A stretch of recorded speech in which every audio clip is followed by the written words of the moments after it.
Welcome back to another episode of the Football Terrace Top 6 show. Joined tonight by a few familiar but new faces to the show tonight. Louis here, of course, packed by popular demand. Still not in his Arsenal shirt after losing that bet, and we need to hold into account on that one.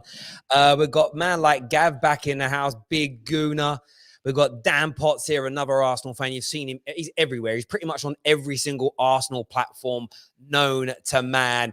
And Dan Lawless is here, big West Ham fan, looking to push into the top 6. I just wanted to include a West Ham fan, really looking to push into the top 6 this year and stake their claim. How are we this evening, gents? Good. All good with me. All good. I muted a lot of your microphones, by the way, for the intro, so you might need to unmute yourselves if you're all talking. It's good to be here. Good to see you. Terry, I've got a question for you. Yeah. What's going to go on the barn? Are you going to go full on like Jesus, like long hair, or are you just going to get like a little short crop? Yeah, look, it's like that's where the hairline's going to be. It's going to be decent. So I'm going to go for the full long hair. Full long. I might dye it blonde, double ponytail. You know what I mean? I'm going to go to full shebang. Full shebang. I might put some plaits in it. I don't know yet, but it's going to grow back. Look at there's going to be no more gaps. It's been sorted out. The hair's looking good. I have to wear the earphones a little weird, otherwise it's going to rub. But at the moment it looks a little bit, if you look up close, it looks a bit like that weird haircut that R9 had at the minute, but it was sort of that. So yeah, that was done today. Happy with it as well. And I'm going to be releasing some content around it as well, because it's mad. I've had over 150 DMs and direct messages with people asking about it, advice, should they do it? It does seem to be a real subject that a lot of men think about, worried about, concerned about, want to have. So if anyone's legit, all banter aside, wants to have a chat, reach out and we can do it. But yeah, all good, all good. Terry was serious about the hair transplant. Yeah, the one thing I'd say about myself, I don't lie about things. If I say I'm going to get a hair transplant, I'm going to do it. Do you know what I mean? If I say I'm going to marry Beyonce, I'm going to do it. Like, these things always happen. Like, I'm a winner. It's it's how it is. But what's the matter with you, Louis? You look really grumpy tonight. What's wrong? Oh, he's muted still. I can't hear you. Where are you? Can you hear me now? There we go. What's wrong? What's the matter? Why are you so quiet tonight? I don't know. I'm good. I'm all good. We signed Luis Diaz. What more do I want? I'm a happy boy. Yeah, you did have a decent window, to be fair. I want to kind of start around the transfer window. Pierre-Emerick Aubameyang today has, for me, absolutely slammed Mikel Arteta. Basically saying he didn't want to do anything wrong. Kind of alluding to the fact he didn't do anything wrong at the club. Sounds like he's saying Arsenal were in a bit of a mess. And he is saying that Mikel Arteta is the problem. Dan, I know you've kind of got a bit of a I don't want to say love-hate relationship, but this isn't the first high-profile player Arteta has fallen out with, where he does seem to get on very well with young players. Do you think this is an element of truth coming out that Arteta's got issues? Or is this just Aubameyang being bitter because he was like rightfully disciplined? I think it's a little bit of both, to be honest, because I don't know another manager in 2 years that's fallen out with 8 players. It's unbelievable. This guy just seems to just fall out with players and just get rid of them. It doesn't matter whether your name's Ainsley Maitland-Niles, Pepe, Aubameyang. Doesn't matter whether your name's Guendouzi, William Saliba, Mesut Ozil. There was a non-negotiables 11 the other day that someone sent me on an Instagram DM. It was hilarious. It was about as decent as our team, to be honest with you. I think Lee Gunner actually said it in here the other day. But I look at it and think, do you know what? We still don't know. There's so many grey areas with this, with the Aubameyang and Arteta situation. We still don't know what he's done wrong. And that's what that just leaves a bitter taste in my mouth. I know that he's apparently been late for training on 2 occasions or more than 2 occasions. One of those was the North London derby. But I just sit there and think, such an elite striker and one that has been underperforming for 18 months. How much of it is Aubameyang and how much of it is Arteta? Because when I look around, I think we've got 7 strikers now that Arteta has not been able to get scoring. So is that meaning that all 7 of those players are pretty poor? Or does it mean that actually there's something wrong with our style of play under this manager and he can't get a striker scoring no matter what he tries to do? So that's the debate, isn't it? Is this Mikel Arteta not being able to utilise Pepe, Lacazette and Aubameyang to get them scoring? He still can't get Saka or Martinelli past 5 goals a season. Smith Rowe's been exceptional this season, but at the moment, he can't get into our first team at the moment, and he's our top scorer. Aubameyang actually is our second best scorer, but there's some problems there in terms of the last 18 months. He's been a little bit out of form for whatever reason. But I still do feel that it's a little bit 50-50 in my opinion as to his form. As for his kind of attitude or whatever, we heard about disciplinary examples at Dortmund. It all comes out now. You heard about this for a long, long time ago. And now it's like, oh, yeah, he's done this at Dortmund. Man, the guy's left Dortmund 5 or 6 years ago. Like, let it go. Yeah, let it go. This is a player who everybody was lauding for winning us the FA Cup not that long ago. And now it's just like brushing him aside. And the fan base are just happy to accept it. I want to know why. It leaves a bad taste in my mouth, Tel, because nobody seems to want to question Mikel Arteta, apart from me and a handful of Arsenal fans. It's like you're not allowed to protect this guy. All hail the Messiah. I don't understand why we have to accept what Mikel Arteta is saying. I'm not there, so I don't know what Mikel Arteta's justification is. But I also don't know that it's fact that Aubameyang's done anything wrong, because there's no transparency with the club. It's all great. So the way I see it, when Aubameyang comes out and says Mikel Arteta was the problem, I think he's probably right, because looking from the outside, Mikel Arteta wasn't picking him, so he's had to go and play elsewhere. So I can't really sit there and be, oh my God, Aubameyang, absolutely shocking what he said in that interview, because it's the truth. Mikel Arteta didn't want to play him, so he's gone on to Barcelona on a free, by the way. After him signing a load of another player would just let go for free. He's gone for free, and there was obviously a big celebration the other night, wasn't there? That you were saving 25 million on his wages, but you're actually paying his wage, the majority of his wages or a part of his wages until the end of the season. So essentially, you've had to pay him to leave your football club. And like Gav, you're a Gooner as well. Where do you stand on this? Is it a case of, look, the team's improved every time he's been able to out a player, and maybe you'll see like another improvement again here, or is this maybe a case of Arteta just not being able to handle the bigger egos, the more experienced players, and he's fine with the kids as they're more naive and they're learning the game? Like, where do you stand on this? All I know is that All or Nothing next year is going to be truly box office. Let's be real, because there are so many questions that need answering, and we are left in the lurch. We're having to use social media to try and pick apart what certain people are saying, who's in the know, who's not. And it's just getting to the point that we are just becoming quite banterful as a club. And I don't know where the goals are going to be coming from, because as Dan rightly pointed out, our leading scorer is Emil Smith Rowe, but most of those goals are coming off the bench, and there's not many decisive goals that he's scoring. I'm not saying that he's stat padding by any stretch of the imagination, but we'll be tuning up and then he comes on and bags. That doesn't really make much of a difference. We need him to do something when it's 0-0, but if he's not in the starting lineup, then I don't know. And then you got Lacazette, who's coming deep all the time. Then where is he? That he's not going through the middle, and when he's not going through the middle, is anyone else got the mentality to do that? Now I'm a bit worried that we're gonna keep. Well, I thought we were gonna let Pepe go during the window, but I'm a little bit worried that we're gonna be trying to deploy him as a false 9.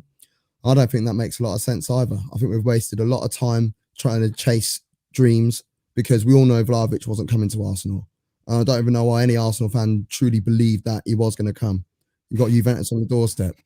That was always going to happen. So I think as Arsenal fans, we need to be a little bit more realistic and try and work out what direction we're going. I mean, we've got Pottier getting all excited as a West Ham fan, and they're probably going to finish in the 4th spot.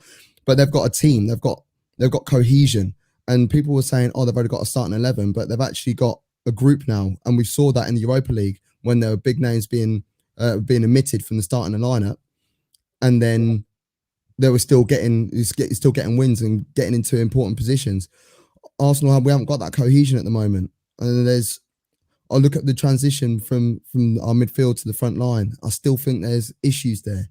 So the fact that we didn't strengthen... Gav, do you not think, Gav, we're going to have to utilise Pepe through the middle or Martinelli through the middle if Laka gets injured, because we can't have Eddie up top. It's an embarrassment this guy's even here. Do you know what I mean? This guy's the worst centre-mid forward I think we've ever had at the club. Well, the thing is, I remember going to Eddie's debut against Norwich, and I was thinking, who's this little kid, man? He's all right. And I always called him Little Eddie. I always had a lot of time for him. And then I was like, hold on a minute, it's 2021 now. Can't call him Little Eddie anymore. He's played enough games, and is featured in enough Premier League games as well to be making more of a name for himself. And he hasn't been able to do it. I'm worried that we're going to suffer a bit of burnout. You think Eddie Nketiah is the worst striker you've ever had at the club? No. We've had Christopher Ray, we've had Kaba Diawara. Do you know what I mean? Like, we've had Franny Jeffers. You know, we've had a couple of bad be the ones. worst. No, I wouldn't go as far as that. Eddie, how many chances has this guy had as well? Like all those players we just mentioned, like the Christopher Rays and the Diawaras and the Parks and the Sonogos, they didn't get half the chance this guy's had. This guy's had more chances than Pepe under Arteta. The geezer sucks. I've never seen a striker like him. It's just awful that we've still got him at the club. And we've got Balogun signing a 5-year contract and we're sending him out on loan. And we're keeping the two players that are going to go for nothing in the summer. I don't get this club. On loan is a good idea. Because how many times do you see young talent coming through at Arsenal and we don't blood them? We end up blooding them and they end up burning out or whatever. We need to go get some first team football. See Balogun slapping goals in for fun in under 23s. I want to ask this question. This comes up a lot in these conversations. How many players go out on loan? And I know that we did this on a few shows a few weeks ago, right? And you literally see like a handful of players get named. You get names like Harry Kane. There's a handful. Beckham went on loan and did well. But you think if you on a percentage, how many players go out on loan and actually come back and deliver and become stalwarts for 5, 6, 7 years and deliver for their football clubs? Like how many actually do it? Not many. It's quite limited. You mentioned a couple of names, but then if we were to sit here and actually have a true think about it, probably be able to name 10. You know, once they go out on loan, as far as I'm concerned, they're done. But like, if you're trying to sign them a new contract, look at that. Like Saliba, looks like he's going to be getting a new contract. I think the Balogun deal, I think, is the right thing to do. The Nketiah one doesn't make any sense to me because he's out of contract in the summer. And Gav, I agree. Balogun needs to go out on loan 100%. But when you've got Balogun or Eddie as your only two options, surely you want to be getting rid of Eddie who does not want to be there, and you want to have to keep hold of Balogun. Even if you want to loan him out and you can't bring another striker in, you have to keep Balogun because he's the future. Eddie's going to go for nothing in the summer. And let's be honest, name me a Premier League side right now that Eddie Nketiah would get into in the first team as a striker. I'll wait because there ain't one. There ain't one. There's only 3 goals between the two of them in the Premier League so far this season, and Lacazette has all of them. and he's been playing more of a Man City striker role where they don't really play with one. He's been playing in that deeper role. He's not a goal scorer. He never has been. He's got 15 goals 1 year for us. That was it. So that's not enough. That's not like your 30 goal to season striker. So for me, with Eddie and Laka up top 4 is done, mate. We ain't getting that. No chance of we getting top 4. I mean, zero chance. It's ridiculous that people even question it. Miracle. And then I would have to actually look at other teams that have missed out on that. It's like, what have you done? What have you done wrong? I think it'd be more of a case of other people. If we get top 4, West Ham, Tottenham, and United should just sack their managers because there's no way we should be getting top 4. It's an embarrassment if we get top 4. You said name me a team that Nketiah gets into. Someone said he gets into Arsenal. You know what? He's got a point. He's got a point, though, isn't he? He's got a point. This is what I'm saying. This is how bad it is. This is how bad. I will say though, I know you guys were talking about Aubameyang earlier, right? I think Arteta has done the right thing by getting rid of him. Turning up for training late is bad in itself. Turning up for training late when you're the captain is incredibly bad. Turning up late when you're the captain of a young, impressionable squad is probably one of the worst things you can do. I mean, not one of the worst things you can do. There's a lot worse you can do, but on a professional standpoint, of course, as a captain that should lead by example, it's a completely unprofessional thing to do, and I genuinely think that it was the right thing to do to get rid of him, even if it means also football and Arsenal fans in particular look at things on a very short-term basis. And I understand it because the world is the way we live now. You get your phone, you go on Google, you get a result in 2 seconds. People want results now. But I think for the long-term future of Arsenal, which is why I don't think it's even the worst thing that they're paying a percentage of his wages for the end of the season, and then they'll pay the full. Barcelona will pay the full wages next year. I think for the long-term future of Arsenal, getting rid of Aubameyang now was the best thing to do.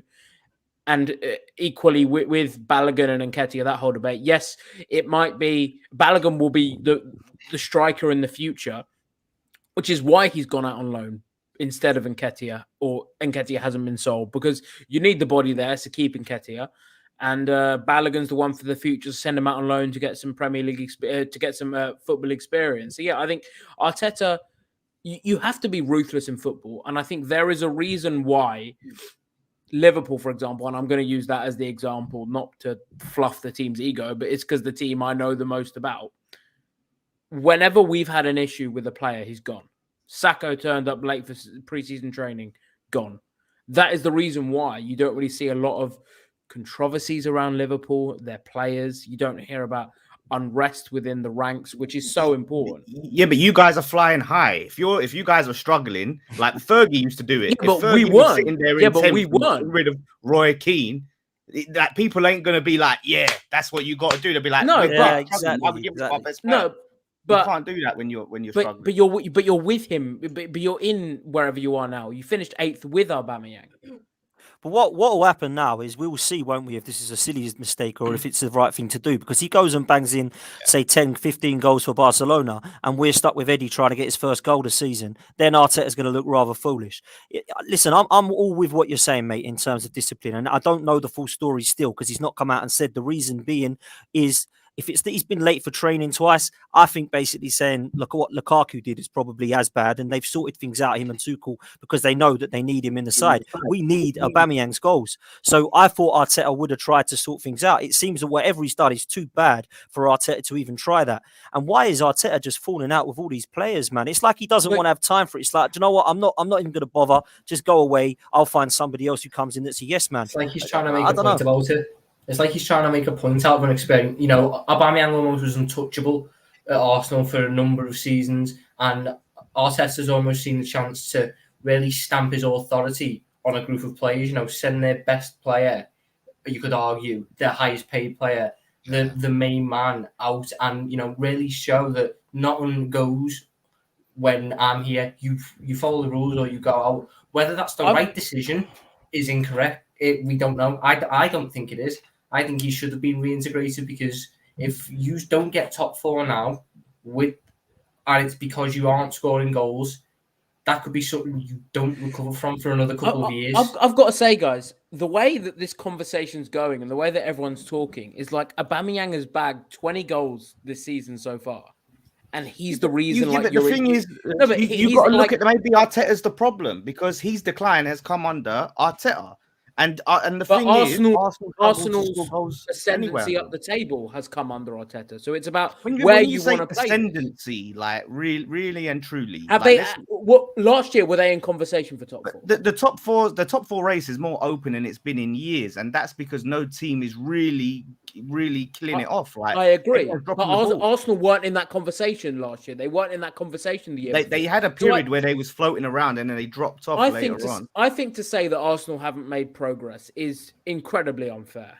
I think that it's clear they've made progress with that young squad they're bleeding in, with Martinelli. Do you not think that is surely? I mean, I'd like to think we'd make progress spending 250 million and playing one game a week. I'd like to think we would. Of course. Jesus Christ! No. I'm not saying that there aren't reasons for that. I mean, you're right. You're right. We're up the table in there are really 3 teams there and no one else. Like, that's the reason you guys are in the race, but you're in the race and you weren't before. So I think it's not like Aubameyang was bagging 20 goals and then you've got rid of him to prove a point. It's like he wasn't performing.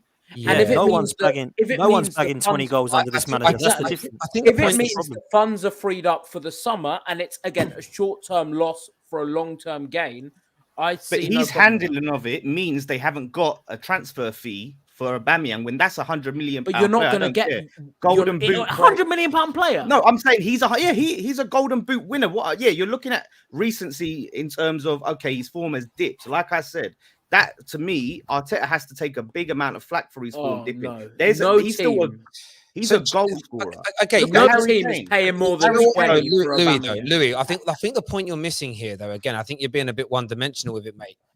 if he was happy at Arsenal, I think he maybe not bagged 20 goals by now, but I think he's up there in Golden Boot conversation. When Aubameyang is happy, we know he's a very good goal scorer and a very good finisher. You kind of mentioned, or someone mentioned, Fergie getting rid of players when they misbehaved. Do you know what? He got rid of Roy Keane for the right reasons, but it took us 2 to 3 years to replace him. He always said he regretted the speed of which he reacted in terms of getting rid of Jaap Stam. He regretted the decision. He shouldn't have done it. He should have actually waited, calmed down, and then made a decision. So even Fergie himself, where it's come to his disciplinary processes, has regretted some of the things that he has done. And for me, where this is sometimes as a manager, you see what Chelsea are doing right now. I do not believe for a second that Thomas Tuchel is suddenly happy and best friends with Romelu Lukaku. But I believe what Thomas Tuchel and Chelsea are going to do is toe the party line, get things back onto a fairly even keel, try and make things more balanced and happier in that dressing room, and then make a decision later on in the season. Because whether some Chelsea fans like it or not, or whether Tuchel likes it or not, they need Lukaku between now and the end of the season scoring goals. What they couldn't allow is for the manager to say, do you know what you did was so bad. And some would say what Lukaku did was worse than Aubameyang, worse than turning up late for training, because you can almost keep turning up late for training as private as possible if you want to. Where when someone does an interview on TV, there's nothing you can do. But they can't have Lukaku not in the team for the rest of the year. Chelsea Football Club need him. And I think what's gone wrong here is that the way this was handled was fine up until the point that they haven't found a replacement, and then they've let him go. Exactly. And that isn't all on Arteta. That is on the football club as well. What I find staggering is how I'm seeing, and I'm still seeing tweets from people celebrating the salary being saved. Oh, I'm seeing. Who cares? Who gives a damn how much we've saved? I don't care. That's makes me laugh. Summer coming up, a big summer. And it's like, okay, you're saying you've got a big summer, but you now need to deliver a big summer. You now need to give your fans a gargantuan big summer. But do you know what will happen? You may not have a big summer and you'll miss out on people, and the same fans will kick the can again. I go back to what you said, Dan, and I agree. I don't understand the love for Arteta. I understood the love of people sticking behind Wenger when we all knew he was past his very best. That love made sense. He delivered some of the greatest moments in Arsenal's history ever, and maybe never to be repeated again. But I know he's won you an FA Cup, but I don't get the affinity. It isn't even. I got some Chelsea fans completely backing Frank Lampard. I get some Man United fans, even to the day when we lost to Watford 4-1, still didn't want to say, I want you sacked, because those players deliver things for those football clubs that, again, may never be repeated ever. But the I sort of get the reason why they're standing behind him. Very strange to me. I sort of get why they're standing behind him, and like, you got to remember who our owners are. It's the Cronkies. Arsenal fans don't want him there, but we're just the fans. We haven't got billions and billions of pounds like these guys have. And if you look at what the Cronkies are doing with the LA Rams, another team that I can't stand, by the way, but they brought in Sean McVay, a young, unproven manager. You know, he's done a lot of like coaching and stuff behind the scenes, but had never been the head coach before. And they stood by him. They gave him the resources that he needed, and they are about to play in the Super Bowl in a couple of weeks' time. And I honestly think they've got to the end of their trajectory as to where they believe the franchise was going to go. So I honestly believe that the focus and the onus is now going to be on Arsenal. They've done what they needed to do. It's like, right, we're a good side, but we're not the best. Now we're going to give you the weapons to be the best, and in 2 weeks' time, they will probably be the best team in NFL. And I'm not saying Arsenal are going to be the best team in football right now. That would just be stupid to say that in the next 2-3 years. But I think over the next 2-3 years, the mentality will shift towards Arsenal, and the Cronkies will be looking at putting more time and effort into this young manager. And if we were to get rid of Arteta, which I honestly don't think we will, I can give two hoots whether we keep him or not, if I'm honest. But I reckon we would end up doing it again, looking for a young, unproven manager to try and look at the time and think, right, okay, we're going to give you the time, we're going to give you the resources. We are going to try and emulate what we've done at the LA Rams. That's what I think. Gav, I think what you're saying is spot. Sorry, Tel. What you're saying is spot on there, Gav. And the reason it's spot on, excuse me, is because it's the Cronkies. The owner is the problem. And people will say, but look how much money we've allowed it to spend. Yeah, look what we've spent it on. Look at who he's employed over the years, the Raúls of this world, the Ivan Gazidis of this world. Now we've got a new regime in. Everyone thinks this is a new regime and a new process. They don't realise we've gone Project Youth for 3 times now. This is our 3rd Project Youth. The first one, Fabregas and Van Persie said, see you later. The second one, Wilshere and Ramsey said, see you later. The third one is going to end up in Saka, Martinelli and Smith Rowe saying Newcastle look pretty good. I'm going to go over there because they're going to win the league. This is what's going to happen if we don't get rid of this owner, because the owner is putting the wrong people in charge, doesn't care how we spend the money. He's no interest in ambition. He's not a Roman Abramovich, where Thomas Tuchel would have lost a couple of weeks ago to Spurs and got sacked after winning the Champions League. We're still sticking with this guy, eighth place and 8th place on, and out of everything again, playing 1 game a week. And it's looking like it's probably going to be 7th or 8th, in my opinion, the way things are going. But we're going to stick with this guy. I think that is on the owner. So my fingers have always been towards the board and the ownership of Arsenal. I don't like Arteta, and I've been very clear about what I don't see about the progress of this guy and where the protection has come from. I do not understand, because this guy is not Thierry Henry or Patrick Vieira. Yeah, he's like a Jules Gramondi. That's what he is. So where's all the loving come from? I don't get this. Yeah. So when you look at what Unai Emery did, a point off a top 4 and got to a Europa League final with players like Iwobi and Welbeck and Mkhitaryan and Socrates and Mustafi and El Neni, and we've now had to pay out £250 million to get Partey and Gabriel, Saka, Martinelli, Smith Rowe, the likes of Ben White, Tomiyasu, all these players that have now come in, and nothing's really changing. And people will say we're in the mix for top 4. I'd like to think that's the least we'd be in after spending 250 million playing 1 game a week. Where would we be if we had Europe right now? I don't see the progress. I'm sorry, I don't see it. I just don't see it. I hear you on that. I want to go to some super chats because lots of people have put them in. Some are about this conversation, some are at me. Terry, are you having a mullet? Listen, maybe I'll do a bit of a Pat Sharp. You kids won't know who Pat Sharp is. I remember Pat Sharp. The older boys in Pat Sharp is gangster, man. Terry, did the doctors find any intelligence when they drilled you? Drilled you? That's just the wrong term, man. I know, Sammy. It's there is a joke in there, a mum joke, but I'm not going to throw it out there. No, they didn't, but there we go. So you moved your baldness from one area to the other since you took hair for another part of your scalp. Never understand how that works. Well, because the denseness of the density of hair, not the denseness of my brain, at the back of my head is so that even though you've removed like 6,000 odd follicles, once the rest of it grows back, you won't notice that it's been taken. So you can afford to lose it there and it'll just look fine. So I never knew how it worked before, actually. That's a good bit of education, actually. What they don't do is make you look bald somewhere else. If they were like, right, we can make the top 5, but then you're going to be completely bald on the back of your head, then I wouldn't do it. It'd be pointless. Yeah, no, that's a hairstyle some people have, you know. Not me. Tyrone here says, Arsenal fans love hating their managers too much. They could sign Pep tomorrow and 1/3 of them would be Pep out if he lost to Burnley.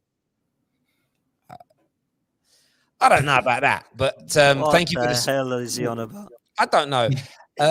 How many more players are going to slam this manager before the fans wake up and realize that not only he is not good enough anyway, but his arrogance is costing us our best players, is what True Gunners TV man like Brandon got to say. Eddie Nketiah was the top scorer in the Carling Cup, though, Dan.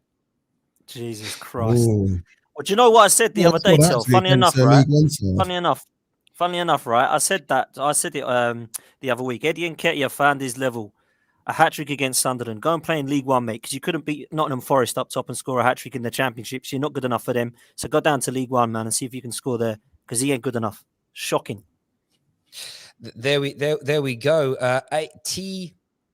AVFC says Terry's new temporary hairstyle makes him look a bit like the love child of Phil Mitchell and Freddie Ljungberg. I'll take that, bruv. I'll take look a bit like Freddie Ljungberg. That's the redness there. You know what I mean? You got a bit of the Ljungberg, yeah. Yeah. Oh, I thought you meant the good looks. But there we go.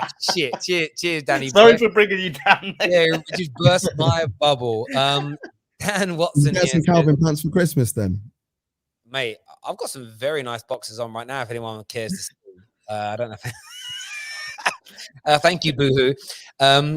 So what we're saying is Arteta wanted Aubameyang's wages off the books, so they let him go to Barca, paid him a fee to go, and are paying a proportion of his wages.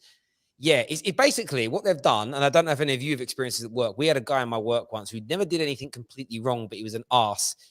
The bank couldn't sack him, so they offered him a payout for him to leave. That's essentially what they've done to Aubameyang. They offered him a payout to leave, and we've all seen that happen in the workplace. That's it. Whenever Aubameyang is not happy, he creates problems. He did the same at Dortmund. Main mistake of Arsenal was not to replace him rather than selling him, is what Dortmund Life has got to say. Can I just say, like, it's a difference. Like, they're not replacing him. They're just not replacing him this second.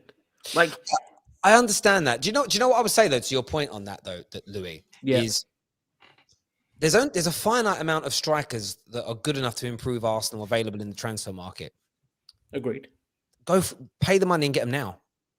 But if you so for example, so again, I will draw this back to Liverpool. If Liverpool bought Luis Diaz in the summer, we would have paid 80 million, not 50. You wouldn't. Not if Spurs had done what they did and got the price down. Sorry, I mean last summer, for example. Spurs weren't interested last summer. If Liverpool were seemingly the only club interested last summer, we would have paid more. So sometimes, and January is a notorious. You are forgetting the difference. Liverpool are a team still in a title race.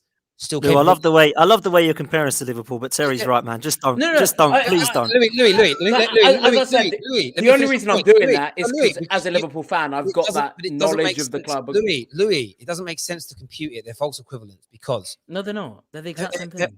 They are a false equivalent because Liverpool, with or without Luis Diaz this season, are title challengers, one of the favourites to win the Champions League. They're in a League Cup final.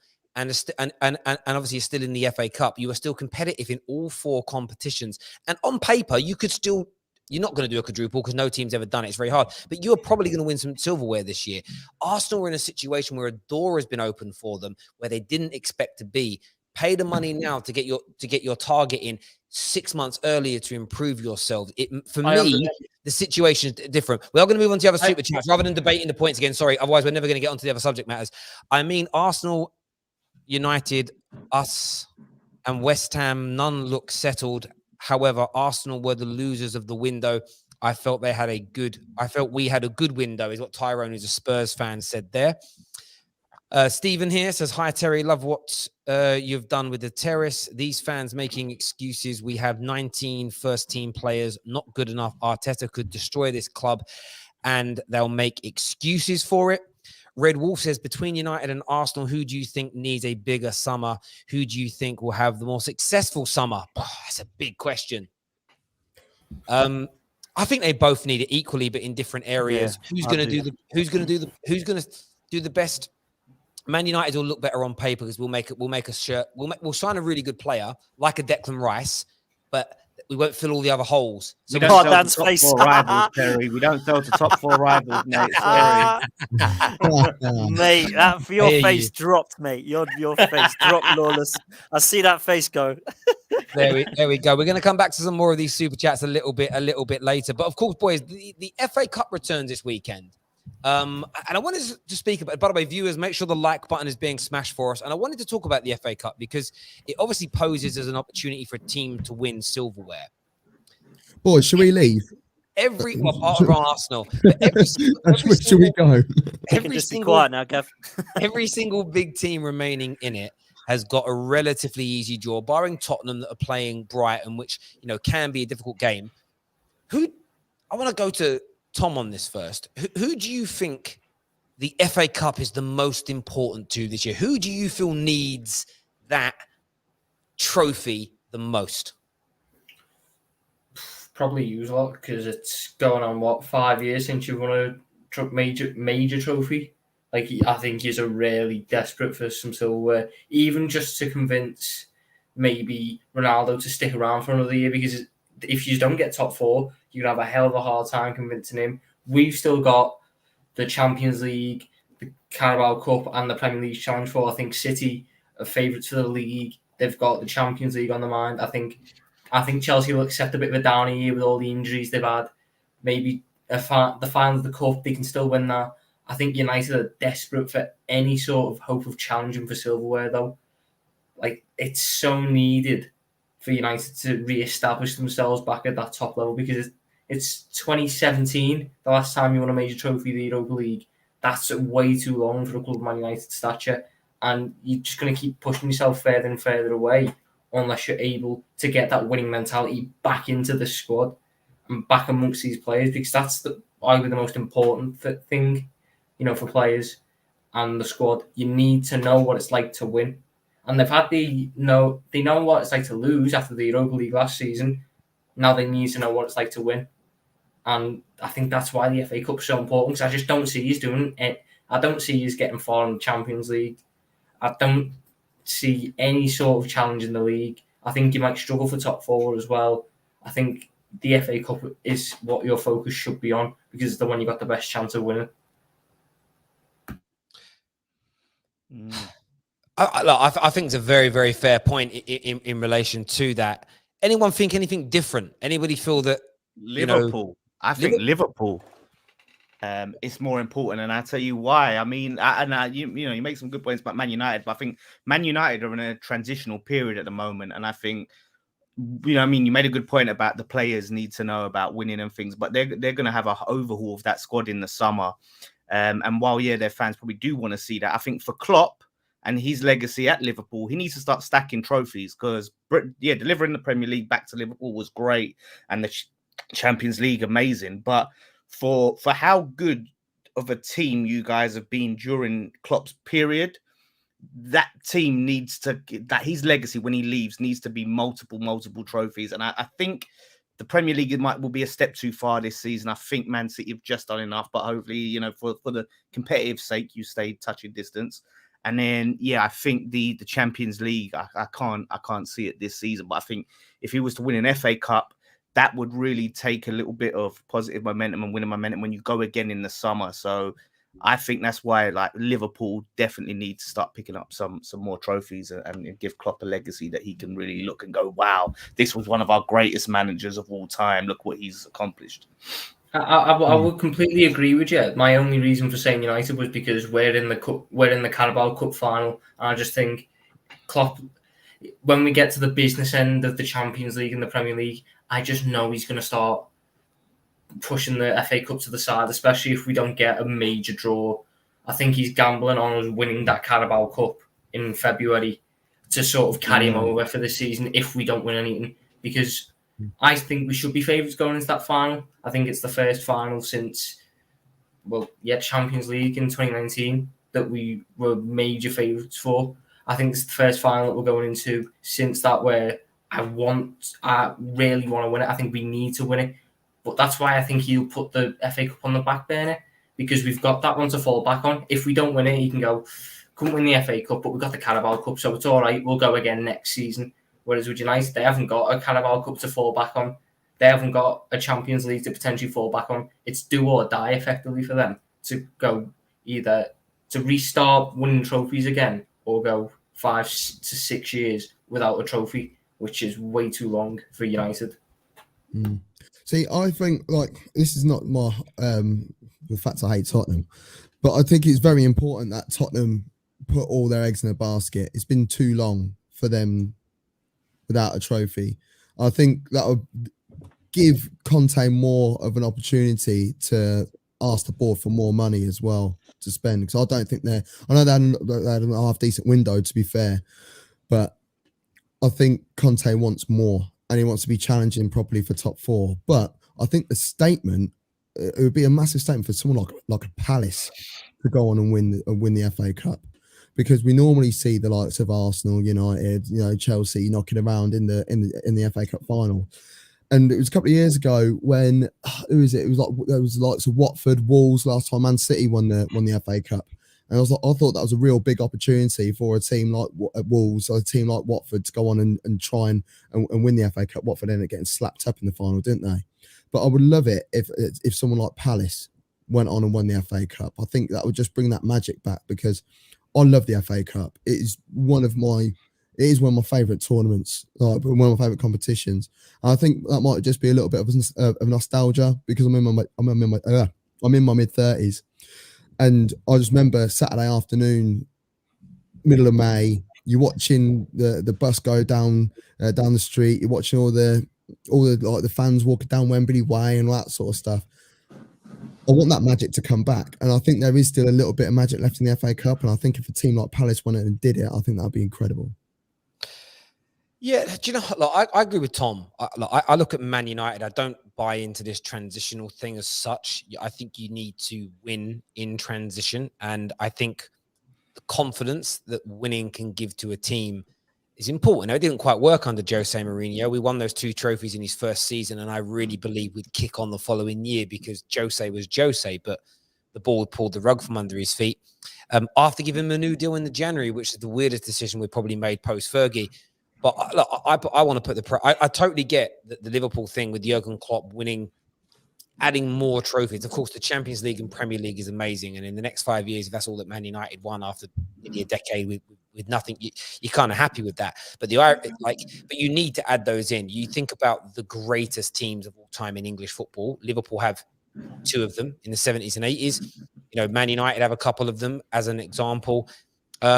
City are building one now over a 5-6 year period with multiple league titles, all the domestic trophies they've won, and they've only really got to add a Champions League to that now. And for me, they then go into that conversation with those great United, great Liverpool teams that did all the same, did similar things, all different records, but you know they're all sort of much of a muchness. But for me, the pressure's got to be on Man United because we're not winning the Champions League. We're of course not winning the Premier League. We're going to be nowhere near it. And I think we have to hold ourselves to that standard of winning trophies. We still have a very good squad, and it is a cup competition. You know, and you don't quite know. Look, if in the next round we're away to Liverpool and manage to get through, and then the round after that we're away at Man City, and you go out, you kind of look at it and go, well, you're not going to have a. That's the only time I would look at Man United not winning it and say, I can understand it. If you get a really bad draw. But if we get decent draws, home ties, a few lesser sides, we should be getting ourselves deep in that competition and looking to win it really. And I know that Champions League is more prestigious now. I know the Champions League is what gets everybody's juices flowing. But like silverware is key, and for me, I want the pressure to be on them massively. I feel like Man United need it. I feel like the club needs it. I feel like the fans need it just to relax a little bit. And it could help start the next manager's era off just that little bit better, a little less pressure on the new person coming in as well, because a trophy has been won, if that makes sense. And you know, I'm not going to just, I can't keep letting Man United off the hook with this transitional. We've got your squad has been sort of decimated, and partly your own fault, partly obviously one of your top goal scorers. I won't go into that, but he's not there now. You've let quite a few players go. You've got a temporary manager who's come in after all of the mess of Oli. All of this stuff, that you feel like the expectations aren't really on Man United, which means the pressure might not be on it. And really, all eyes are for Man United to look into the summer now. Who's going to be the permanent manager and what you're going to spend? Like I said, it would be nice for you to win it. It'd be great. But do you think like that expectation, that pressure just isn't there because of the context of what's all happened in January? That's the thing with the question. Who needs it? Well, everybody needs an FA Cup. I'm sure West Ham, you'd love it, Dan. Everybody needs it, yeah? I look at that and I think Liverpool, I get your argument, Dan. They're in a Carabao Cup final. However, they need to win a domestic cup, in my opinion, more than Chelsea and City do. I think Manchester United's a great shout, but I'm not so sure that they are out of the transition period. So maybe there's not the need for that. But actually, what are they going to achieve otherwise? Top 4, which to be honest, they've had for the last few years anyway. So I don't know that that's really, I think maybe the FA Cup is something that we could argue about there. The reason I thought of Tottenham to start with is because if I'm a Tottenham fan, and Christ, I never would be, trust me, but if I was a Tottenham fan, I would want the FA Cup more than top 4. Surely they want the FA Cup more than top 4. Surely. I never get this. I never get what anyone says. You don't want a trophy. No, but think about it from a realistic point of view. It's again that short term versus long term. They get top 4. They've got a lot more chance of getting world class players to come in under Conte, and be like it's FA again, Cup isn't short term for a Tottenham fan. It's literally the definition of short term. No, that's memory. I'm telling you, that's memories for life, mate. Winning trophies is worse than coming 4th in a league when 3 people are better than you. You'd rather have 3 people better in a league than be the best and hold a trophy. Listen, I'd never understand the argument of, oh yeah, you know what? Like, I'd rather win a trophy, FA Cup, than finish in the top 4. I think it's such short-term thinking. And How I'm is that sure if you short are term? Sorry, I'm digging that out. Right, I've been quite Okay, nice and so- dignified. I'm no. digging that out because how So many you- players, when they finish their career, are going to be like, "Look at all the times that we finished top 4." They couldn't care less about that. It's They're gonna not- go it's back in not their about cabinet that. and be like, they're going to show their kids, they're going to show their grandkids when they finish their career and say, "This is how many trophies I won, or this is how many medals I've got from all my time playing." If you haven't, like, what? I get that, That it's all right. is what you're going to look back on when you finish your career. You're not going to look back and be So- like, "Yeah, we finished top 4. Yeah, we finished top 4. Yeah, we got beaten in the Champions League group stage or whatever." You're It's not not- going to it's do not that. about Context that. is important though. For No, Arsenal, no, I think so- top 4 might be more important. I see the point you're I making. no, Louis. and I agree with that. I'm Dan. just saying, I right, agree with we've that. got trophies. So- We've got trophies. So, We've got so on, when trophies. Liverpool Louis, signed, go on. when Liverpool signed Van Dijk, for example, we were playing Champions League football. And we didn't win a cup the year before. If, for example, I said to you, right, that season, what do we get? Would you rather the FA Cup or would you rather top 4? Yes, we can win the FA Cup, and for a short time, great trophies, for example. But do we sign Van Dijk that summer when he's got offers from Champions League clubs? No, you're comparing sorry, that Tottenham to winter- Liverpool that again, winter- bro. No, You can't do yeah, that. No, that's not- no, it's the principle of comparing what- it's the trophies prin- to not hang on, winning it's the trophies. It's the principle of what do you want out of your club? What do Tottenham want? Do they want the short-term gain of winning an FA Cup? Which Hey, don't get me Louis, wrong, would be fantastic. Louis, Hang on, let Louis. me finish. Would they want the short-term game of winning a trophy, which is great, or do they Yes, want the they would. long-term game of right, get into top 4, bring in world-class And what? players Get over the smashed by summer? Barca and go out. What? And there's no That's not guarantee. short-term Louis, thing. You get Louis, let me ask They've you been in top money, 4. Louis. two things, They Louis. had it. There's two things, Louis, right? There's two things, Louis. Go on. So do you think if Liverpool make top 4 this season and then top 4, Yeah. they make top 4 3 years running and don't win a trophy, do you think they're going to bring in the players under Conte and win a league title? Sorry, I don't understand your You question. meant Tottenham, Tel. You said Liverpool. Sorry, Tottenham. Sorry, I apologize. So if Tottenham make the top 4 3 years running and they bring in Yep. quality players each summer, like you say, do you see Tottenham winning the league title? They've got a better chance than they do if they don't and they just win the FA Cup. Yeah. Okay, so there's two things there. One, you're not even convinced they can win it anyway. So they could do everything you've said and then still end up with no trophies. And it's like, great, we participated in a tournament that we've never won. And I will dig Arsenal out here. Arsenal don't have Champions League pedigree because they've never won it. And I don't mean it as a dig. It's you have to win It's it not to a have a dig, it's a pedigree That's at a tournament, right? So just competing doesn't give you a pedigree. You're also being very binary. You can come 5th, win an FA Cup, and still continue to progress.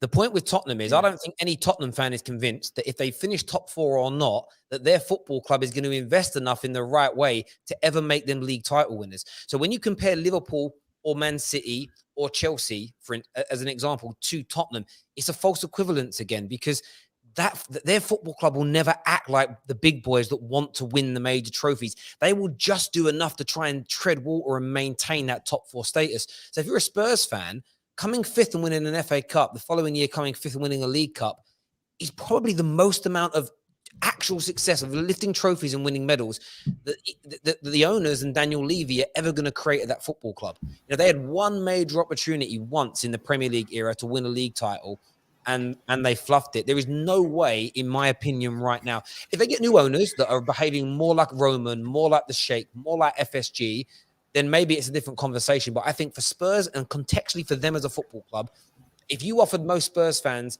an FA Cup winning medal and 5th All place say in FA the league, Cup. They'd I all say think FA Cup. 90% would say I FA don't Cup. get it. Okay, and they might. I But you're don't not get it. again, And Louis. I But think what you're doing is Louis, Louis, you're not taking into account that they've been 30 years without an FA Cup, at least. They've been near 15 years without a League Cup. They've got this but this stigma around them that they're bottle jobs. That's not going to change if they get top 4. That will change when they win a trophy. That's why Exactly. they need it. But what matters? Does being called bottle jobs really matter? No. It's Like, not about being it called. doesn't- It's about the it doesn't stigma matter. around the Yeah, club. it's that It's not stigma even- it's not and even like a stigma. not It's not a having a winning mentality. Sorry, yeah, it's not the stigma. It's not being called bottle jobs. It's being bottle jobs. They have no winning pedigree.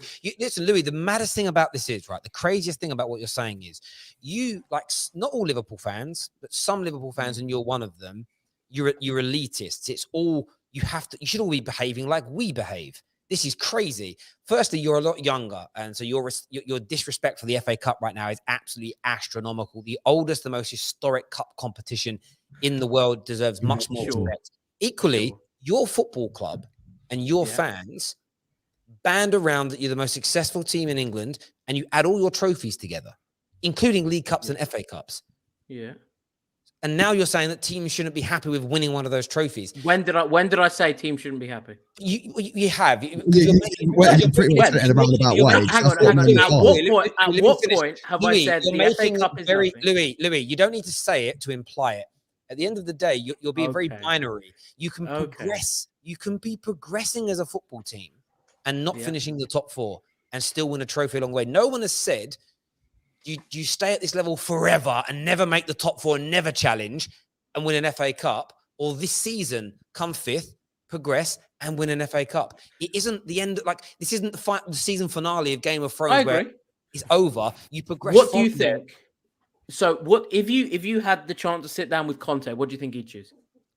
Right now, well, Conte's pretty shit in Europe, to be fair. So I think he would pick. I think honestly, he'd pick a trophy, because if he wins an FA Cup, he becomes one of their best managers of all time. If he wins an FA Cup this year, he becomes the most successful manager in 30 years, and then he builds on that from next year. Manchester United, when it came to going on their, I'm not suggesting for a second they're going to have any kind of winning dynasty like Fergie did, but it was winning the FA Cup and then the Cup Winners' Cup that rebuilt the winning mentality at the football club to go on. Also, we shouldn't be asking Conte what he wants. We should be asking the fans what they want, like Dan Lawless. Why? What the West Ham fans want. Because the fans of the club, mate. Oh, the fans of the club. What? Listen. What are you talking about? Conte is more important than the fans. If football fan is not. If football fans run their football clubs, it's not about running. Hang on, I'm not talking about running the football. They would not. Hang on, they would not be successful. About? Hang on, if Tottenham fans ran Tottenham, it'd be awful. Wait. So why? Hang on. So why are they more important than Tottenham? Why are they more important than Conte? This whole the fans thing. No. Sometimes because if the fans didn't turn up to the games, Conte would be on his own. What are you talking about? Hang on. If the fans at Tottenham didn't, if the fans at the Emirates, for example, didn't turn up to the stadium, there'd be another whole 50,000 of them waiting for that. Yeah, another 50,000 fans. That's fans, not 50,000 Artetas. Not 50,000 Artetas, mate. My point is, what's important here isn't what the fans want. It's because again, it's that short term versus long term. They will think very much about the short term. You're twisting the conversation. No one's saying to Tottenham fans, "You win this FA Cup and you'll never progress."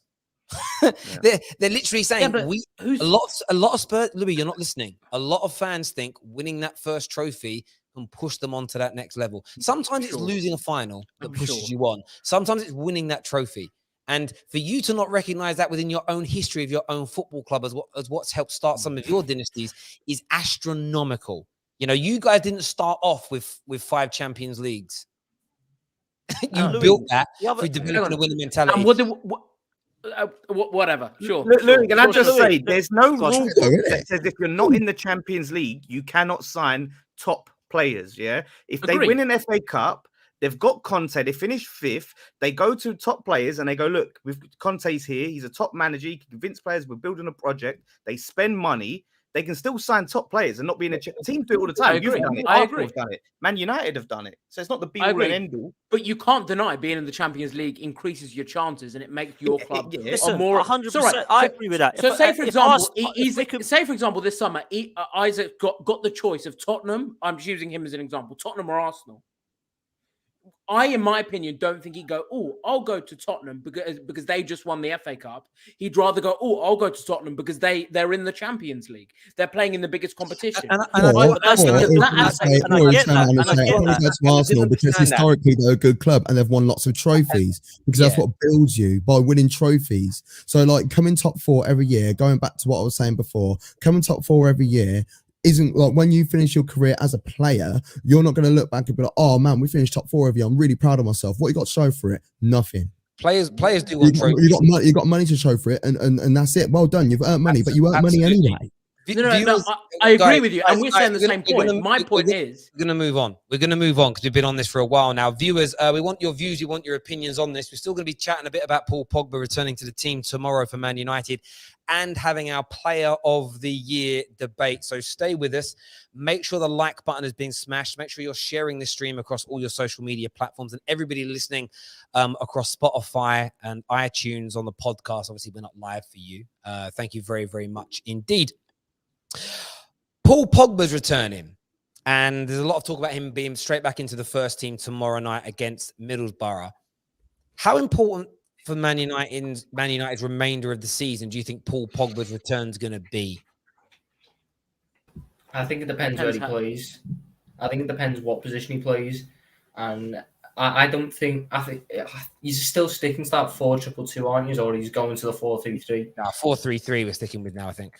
So then you've got to play Pogba as the more advanced one. You've got to let him run the game for you, because this thing since Pogba's come in is, I don't know where it came from that he was this box-to-box stalwart, because he never was that at Juventus. He was always the most advanced one, and he had Marchisio and Pirlo behind him going, you stay up there, we'll sweep up and get it up to you. What United are trying to do is make him play a 6, an 8, which he can't do to his full capacity. Like, that's not his strength. If you get him as your most creative player in that midfield, he will tear the league apart, because there's no other midfielder that can match his physicality and his technique on the ball. But United just have mismanaged him for so many years. And I don't think you will play him as the most advanced one, because you've got Bruno Fernandes, who is also amazing at the attacking point of view. So you've almost boxed yourself in with Pogba. I don't know how.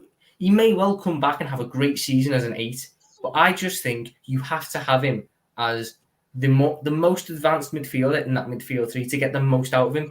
Give him protection from behind in the form of Fred or McTominay or Matic, whoever plays, and just let him run the game.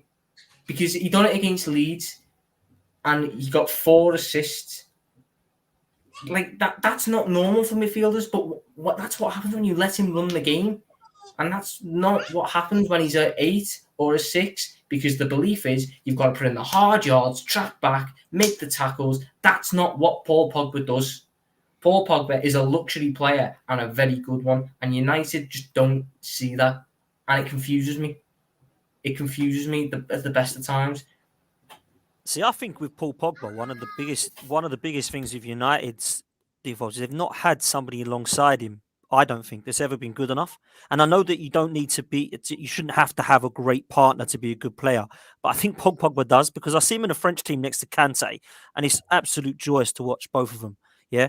And I know that N'Golo Kante is world class, and perhaps that's a bad example, but I do think he needs somebody next to him to actually see the best of him. I don't think playing next to Fred or McTominay or Matic has ever been great for Paul Pogba. It hasn't really seemed to work. And I kind of with Tom, I think he does need to be a lot more advanced, but I do think it could work if Bruno was there, because Bruno's going to be that number 10, let's be honest.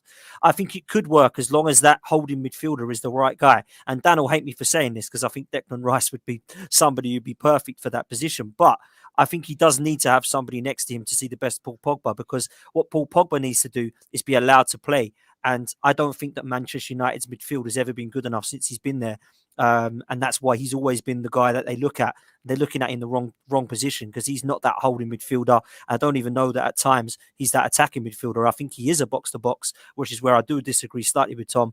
And I think that he does need a holding midfielder next to him. And then I think you'll see the best of Paul Pogba. But until Man United sign that guy, and when they do probably sign him, Paul Pogba will end up going on a free anyway. So I don't think we're going to see the best of him, if I'm honest. It's an intriguing one for me, like as a Red. Obviously, I love Paul Pogba. I agree that we haven't had balance of football team since he's been here. Before he was back here either, we just haven't. And it's one of the reasons why I'm never overly too harsh on him, because he always gets stick for like unlocking Paul Pogba. He needs this around him. He needs that around him. Blah, blah, blah, blah, blah. And it's the same sort of old, tired rhetoric every single time surrounding him.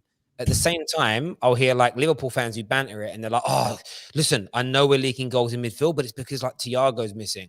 So it's almost like, well, you're excusing poor performances from Fabinho, one of the best DMs in the world, because Thiago's not next to him. But when it comes, and everybody comes, most of football agrees with that and goes, yeah, that's fair. If you're missing one of your best midfielders, or you've got unbalance in your midfield because your best midfielder's now got weak people next to him, that's a reason for someone not to perform. But Paul Pogba's not given that same luxury. I find Paul Pogba is the most overly scrutinized and unfairly criticized footballer in the Premier League. Every excuse I see other teams give to their players, if someone's missing or if they're playing next to somebody that isn't very good, there's always a reason. There's always but look who he's next to. Look who's missing. You know, it's like Thomas Partey. He's been bad because, you know, when Xhaka's missing, he's not as good when Xhaka's not here. That's a fine excuse, but Pogba's never been afforded that. And I find it really weird. Do you get what I find it really, really weird that Paul Pogba... Do you think part of that's the price tag and the fanfare that he came with into the club?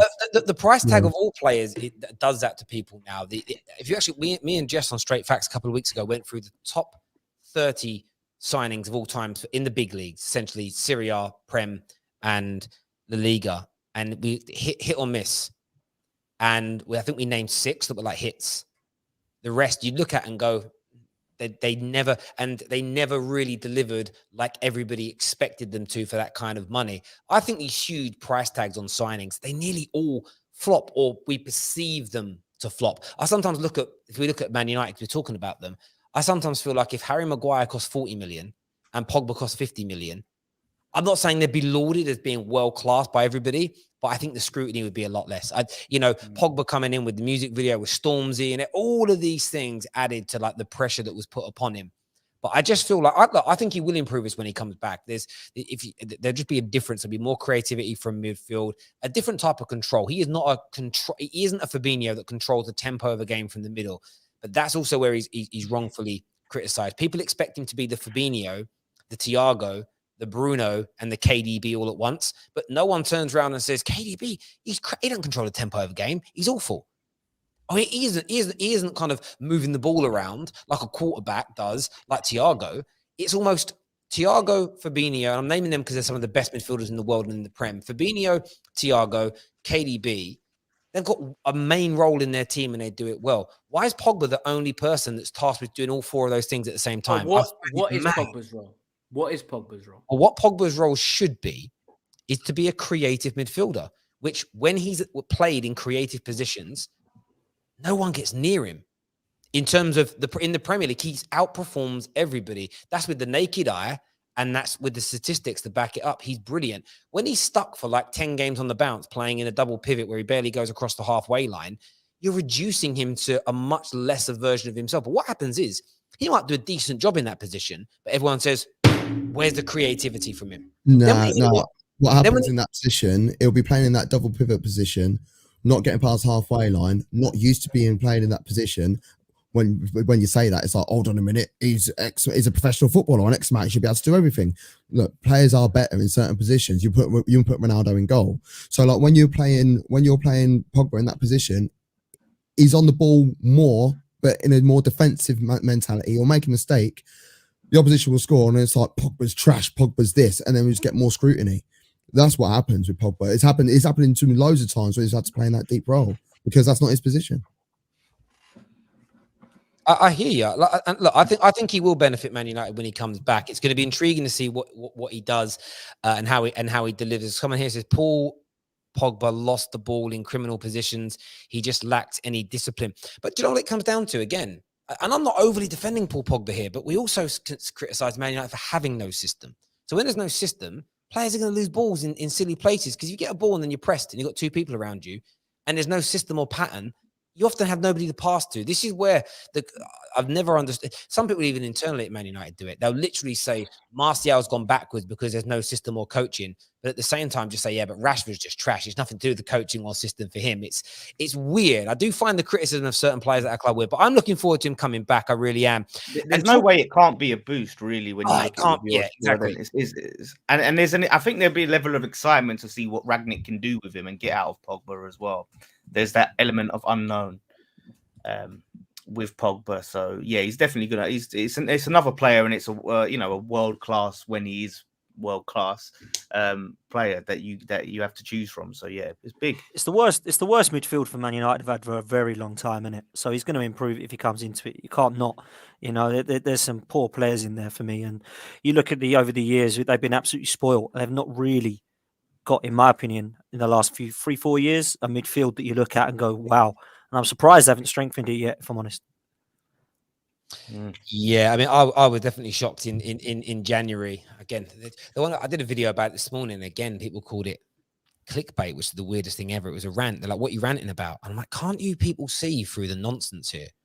So the club have told Fabrizio that we were offered 3 players, but we said no to all of them point blank because we have no idea who our new manager is going to be, and we have no idea who the new manager is going to want.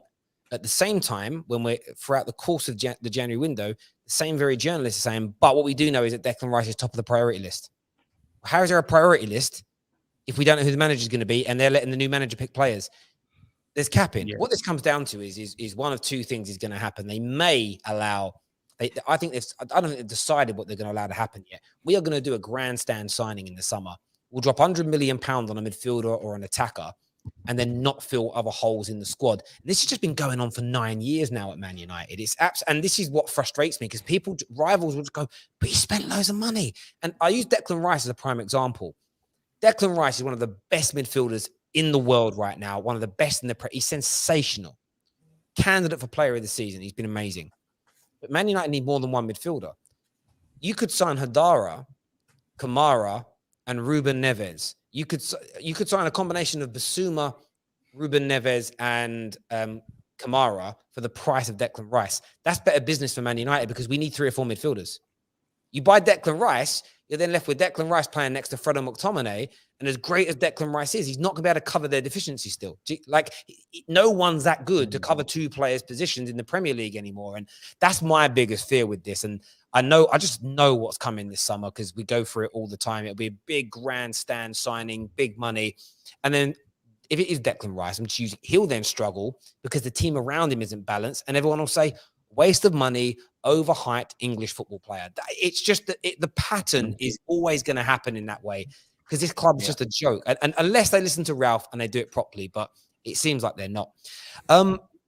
In terms of top players, I wanted to have a little bit of a debate on this for everyone's player of the year, just to get an idea. We're going into February now, which is normally when the voting starts. Who is the player of the year this year? We've got 4 candidates in the vote. I put in Phil Foden. I put in Declan Rice, Cancelo, and Mo Salah as player of the year. So glad you put Cancelo in there. So glad. You know, I love Trent. I love James. Foden one. But Cancelo, maybe it could be. So I threw Foden in there because he's won a fair few award. He's won a number of award things internally on things that we've done. But I just threw his name in there. Like if people want to say somebody else, they're not the only 4 you can debate. You can throw anyone in you want. Like I don't think he is even a debate. I think it's Mo Salah. I think he's been the best player in the world, let alone the league. I think he's been exceptional, and I'm glad that the names are in there. I think Phil Foden, the first part of the season was exceptional. I think Declan Rice has been superb the whole year. I think Cancelo is very, very underspoken about. I think Trent Alexander-Arnold has been superb, but I'll give it to Mo Salah. I think he's been nothing short of exceptional.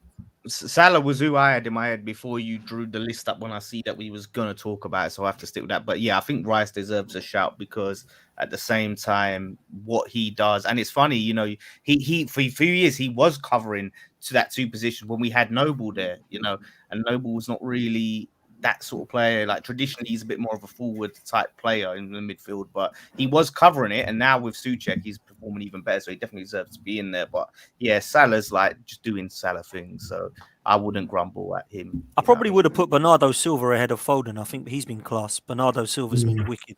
For me, Bernardo's been the second best for me. I think he's awesome. Because a lot of the goals are being spread around, it's almost like when we're looking at who the best player is, like who's got the most goals, who's got the most assists, and rather than watching the game as a whole.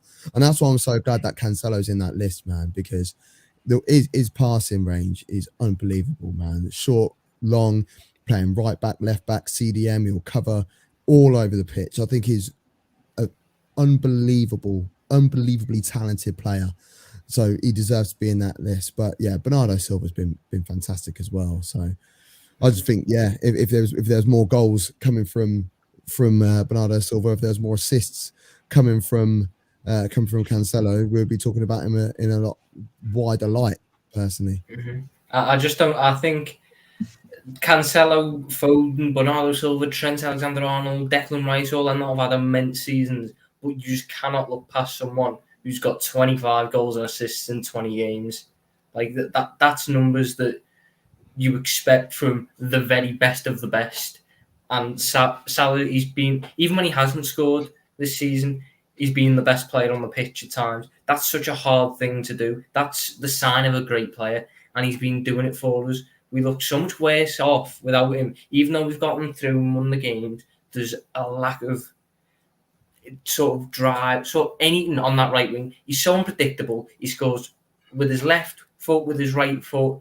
He scores poachers goals. He scores wonder goals. There's nothing that this season that Mo Salah cannot do. That's how good he's been. I think João Cancelo has been absolutely immense. He's redefined what we expect of fullbacks in a way. You know, we say Robertson and Trent done it with their attacking down the wings and loads of crosses. Cancelo's shown now fullbacks should be getting into midfield, creating a bigger midfield, be really comfortable on the ball, being able to dictate play from the middle. Cancelo's been immense at that. Bernardo Silva, this is like his 18-19 season when he was everywhere, became a central midfielder from a right winger and just ran games in both an attack and defensive point, and they have all been immense. I really love Declan Rice. I would have loved Declan Rice at Liverpool if we didn't have Fabinho. I think he's criminally underrated because he's not a flashy name. His name's not Ricinho. Declan Rice does so much great work for that West Ham team, and there's a reason why they're top four. What about trying to stoke up Rice to Liverpool?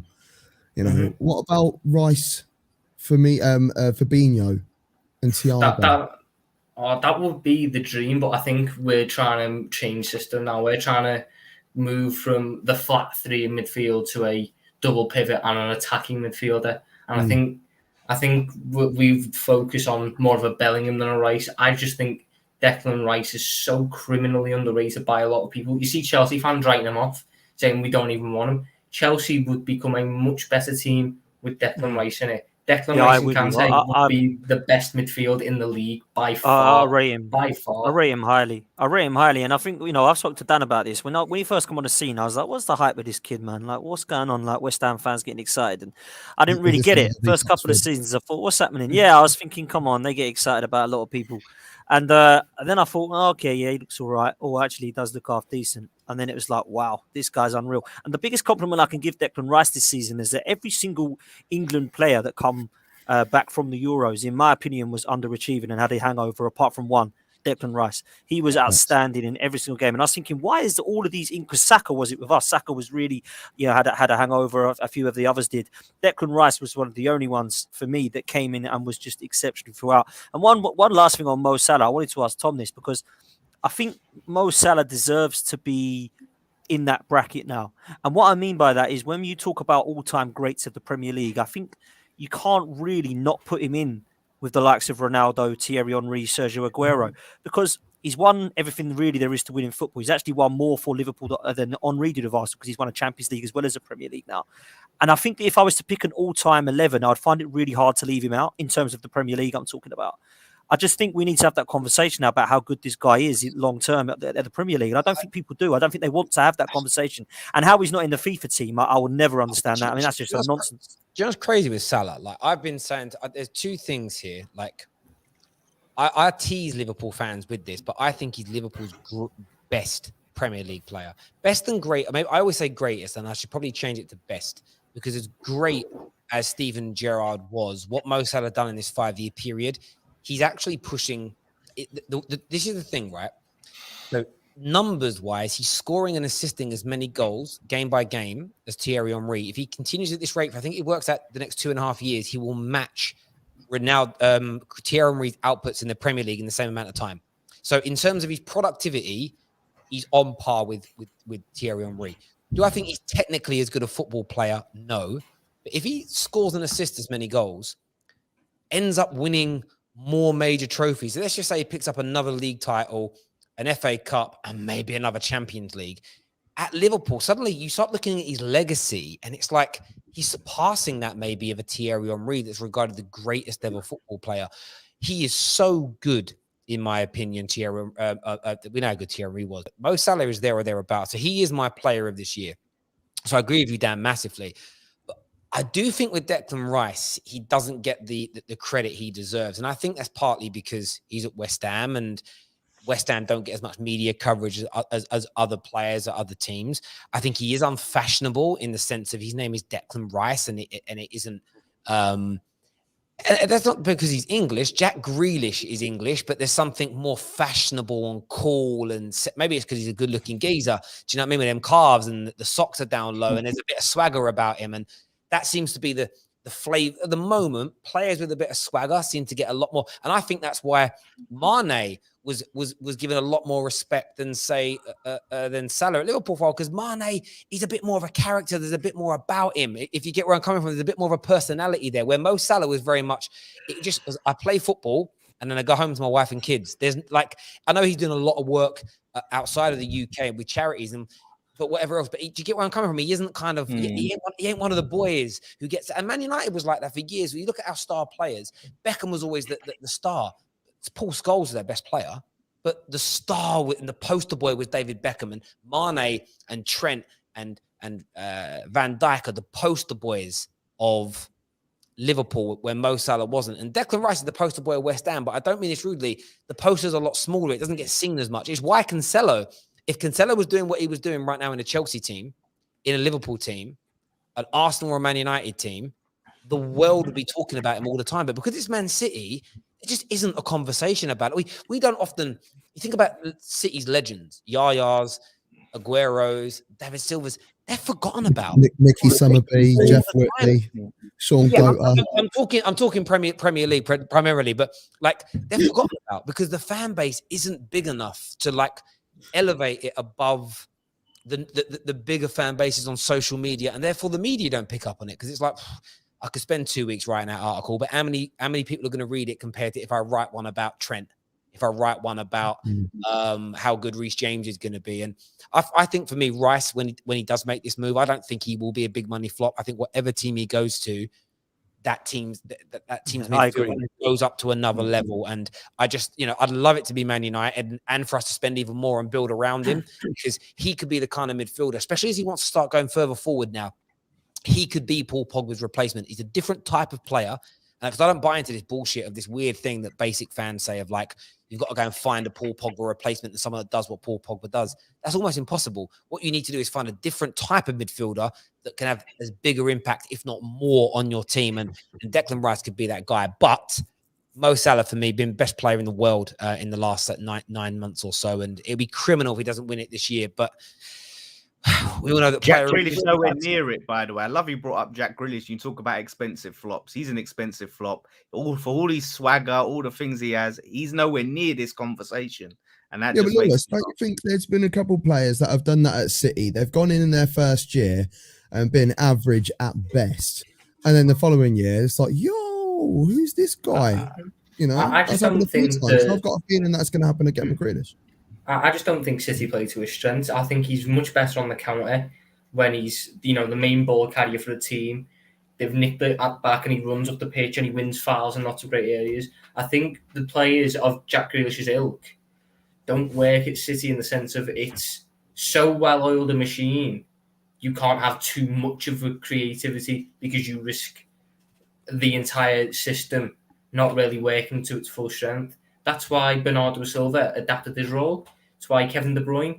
We know Kevin De Bruyne could play as a lone central midfielder in the middle and run games, but he's predominantly off the right so he can get his crosses in to the back post where the winger's always waiting. I think Jack Grealish has got to adapt his game to be a cog in the system rather than the big fish in the small pond mentality. Whether he can do that, I don't know. And that's the hardest thing to do. And I said he would struggle this year purely on the sense that he's gone into a system that is regimented and you stick to it. You do not work outside of it. Like that's the way Pep Guardiola works. And it's why I've always found Pep Guardiola's, I've always appreciated the way his team play football, but I always find these teams, I find these teams boring to watch. Is in the competitiveness of the games generally isn't there. It's they dominate. They give nobody else any room to move. They're brilliant at what they do. But what I mean, it's just almost, it's why for me, like as great a boxer as he was, I never really enjoyed very many Mayweather fights because he was so good that the other guy never got near him. So it's like, what's the point? Like Tactician, boxing tactician. I like watching a fight. I like watching a tennis match. I like watching a football match where it's like, I know who the favorite is, but the other guy could win. When you watch City play most of it, like this weekend, like we're working out what games we're going to cover. And I'm like, well, I'll do a long review on this, a short one on this. And they've got the Super Cup game coming up soon. The next weekend, sorry, when the Prem's on, there's the World Club Championship. And like, we'll cover the Chelsea game in that. Why? Well, because City are playing Norwich. What's the point? we know what's going to happen in that game, you know, it's there or thereabouts. But there we go. Listen, viewers, everyone that's tuned in, a massive thank you to all of you. I think we missed a few super chats that I'm going to go back to now. Terry, do you think Salah can win or this year? Ballon d'Or, man. Ballon d'Or. There we go. He could do, but you know what? Liverpool have to win major trophies as a general rule for that to happen. So we'll see. There's been progression at Arsenal. Other clubs just got better. I'll leave that one there. Damn, I'm going to go into that one now. How